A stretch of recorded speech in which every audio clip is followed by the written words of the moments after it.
talked about how Beterbiev is such a great fighter, right? And I think there's so much we could say about Beterbiev, the fighter. You know, look, I want to show, before we go to screenshot, I wanted to show you guys this, right? Because a lot of people, you know, they underrate the boxing skills of Artur, and they say, oh, he's just strong. And you know what? I was looking at this today. Actually, we'll go to screenshot first. I was looking at this today, right? So there was this thing him doing the sledgehammer, right? I'll put that clip on the screen for you guys. But before I play the clip, look, apparently Beterbiev, when he does these little like sledgehammer workouts, he posted this on Instagram a while ago. So it said, how to improve stamina. This is a freaking question in my DM. I love working with a sledgehammer. Mine's is 5 kilograms. By the way, this is not only suitable for boxing, but also all striking sports. The first time I did the fight pattern, 12 rounds for 3 minutes, 1 minute break. Basically, he does 100 reps with the damn sledgehammer every 3 minutes. Oh, wow. And he does that to boost his stamina. So look, I'm going to show you guys this, right? Because it all ties into the first point of this live of what we're talking about. So look, here's Beterbiev on the damn tire.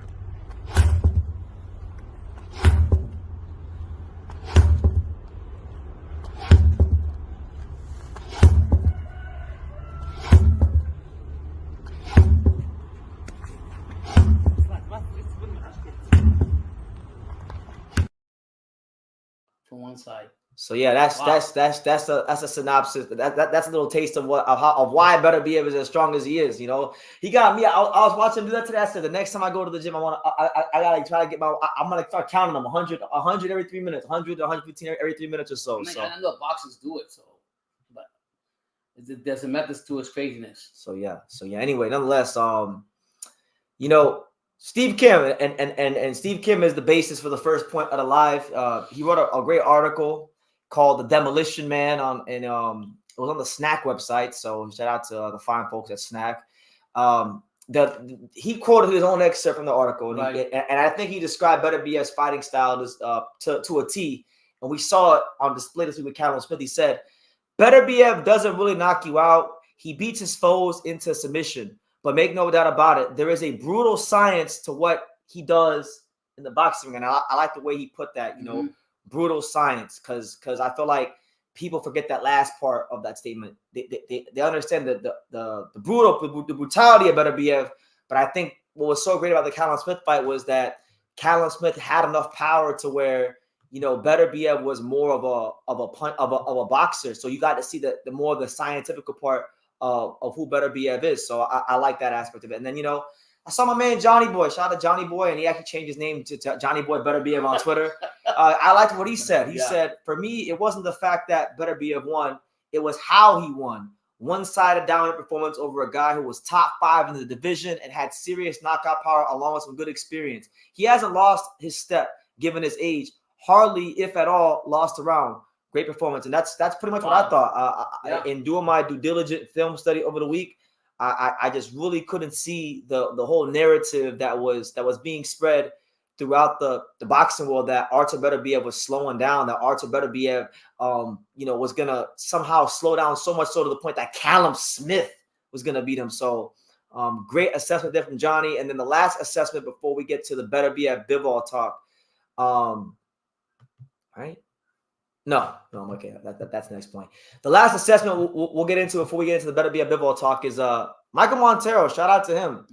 And I thought he made a great point here on Twitter. You know, he made a great point, which is, you know, especially like before I get into what he said, when you go to the boxing gym and you start training, you always hear trainers say, punch to the target, punch to the target. And then you look around the gym at everybody else punching the bags, and they're not really punching to the target. Yeah. But as Montero eloquently tweeted here, he said, Beterbiev consistently punches through the target more than any other fighter in the world today. He's a modern-day Russian-Canadian Rocky Marciano. Dimitri Bivol has to be the next. Grandpa Bob needs to call His Excellency and get it done. And as far as him being the modern-day Canadian Russian Rocky Marciano, I'm not mad at that. They both have, you know, a similar frame, similar build. I mean, Rocky Marciano, his physique was very, you know, solid, like a Beterbiev at that sort of frame. So I got no qualms about that.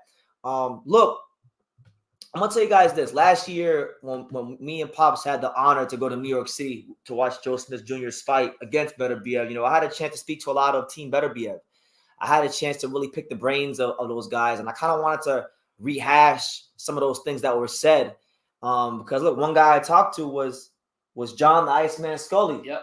And back in 2022, he said that pretty much in so many words, Artur Beterbiev's punching technique was getting better as he aged. Not so much his power. He wasn't talking about his power. When I talked to guys like Russ Amber and the guys in the team, it wasn't about his power. It was always about his technique, the science behind him as a fighter. So I want to play that for you guys. Here's what John Scully said about Artur Beterbiev last year when I interviewed him. Something interesting yesterday when I saw you that people make a lot about Artur's age. That he's 37 years old, soon to be 38. You said he's one of the only fighters you've ever seen. He's getting better at 35 and up.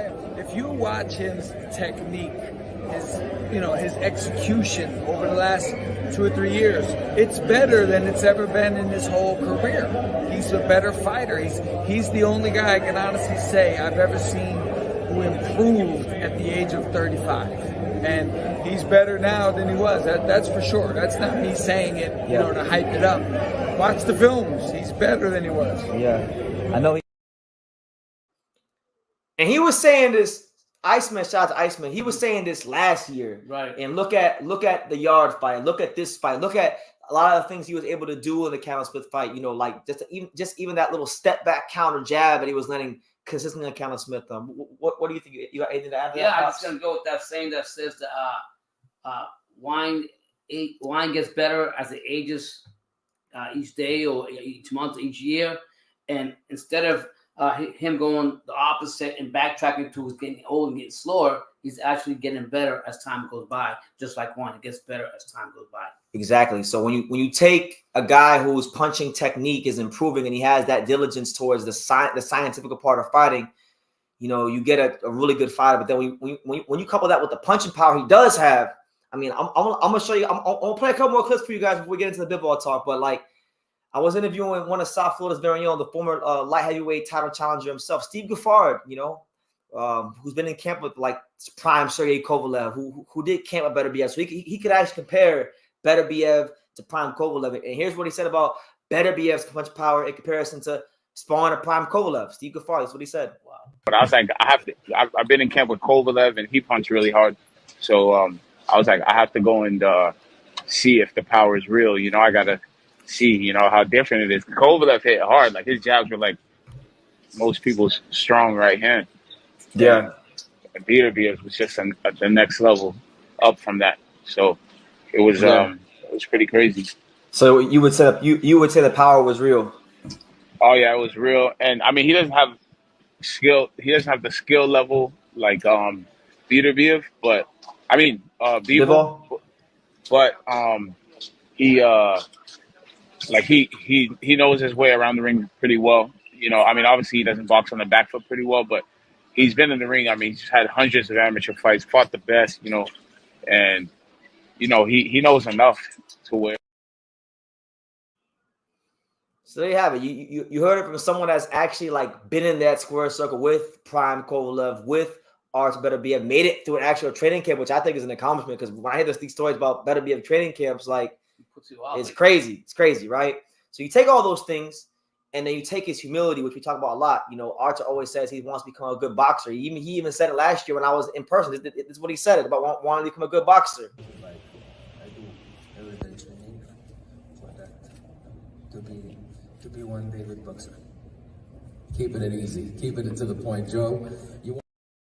There you have it. So you talk about elite boxing skills, you talk about elite discipline, you talk about punching power, amateur experience, and humility. You got a guy that I think is very dangerous, right? So that right there. Now that we got that out the way, we'll talk about Bivol here in a second. But yeah, Artur Beterbiev, not just a knockout artist, but a brutal practitioner of the sweet science of boxing. I feel like he doesn't get enough credit for how really good he is. You know what I mean? No, I think people now are just really starting to realize, they're really starting to realize it. Like when we talk about this before, like you were telling me, people don't appreciate what Beterbiev can do. He can box, punch, everything. Punch, he can do complete fighter. You name it, everything he can, but he just doesn't get the credit.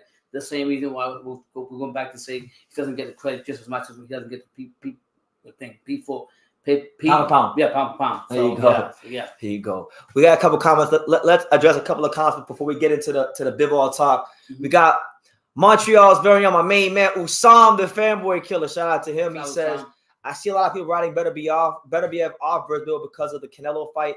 But reminder for them, Canelo ain't a light heavyweight. Beterbiev had better wins at light heavyweight than Bivol, and Beterbiev is better than Canelo. Also, Beterbiev is a totally different fighter than Canelo in terms of skills. We will see who wins this battle of the jab between the two. Working with the sledgehammer not only helps your stamina, but improves your core and also gets you bigger forms. That's why his punches are so heavy. Yes, and I can attest to that. I know from last month I was doing a little bit with the sledgehammer, and I was feeling it. I was feeling improvements all over my body. And that was after, a couple days, 2 days. All right, and I only done it much sense, but he's doing it every day, 300, 100 reps every, 3 minutes. Yeah, so, and they're gonna be heavy because the sledgehammer is heavier. It gets heavier and heavier. Mm-hmm. So you're gonna catch on and become second nature to you. And with that, when you're going in the ring, you're gonna do the same thing. You're gonna strike with the same power without even knowing it. Without realizing it. Big Supreme says Beterbiev is going to stop Bivol. I don't think Bivol is going to go life and death with Beterbiev. Yeah, listen, I'm really intrigued because the thing about the Bivol, right? I don't think he's really ever beat anybody with his A game. I don't think he's ever got out of first gear to beat anybody. So I think he's gonna have to get out of first, second, and third gear to beat a guy like Beterbiev. So that's the intrigue from the Bivol side, I think, for me with this fight. But we got Dundada in the building. Shout out to Dundada. Rocky Marciano was a heavyweight, but he was undersized by today's standards. He was 188 pounds, which is what Beterbiev probably rehydrates to. 100%. Yeah, he would. Rocky Marciano would have been a cruiserweight in this day and age. 100%. We got Felipe in the chat. Shout out to my main man Felipe out there in Texas. Good to see you in the chat, Felipe. Yo. It's a close fight. Bivol and Beterbiev both are highly skilled in a great moment of their careers. This is going to be a modern day classic, and I think that that's an understatement. I feel like this fight is going to be it's gonna be boxer against a boxer against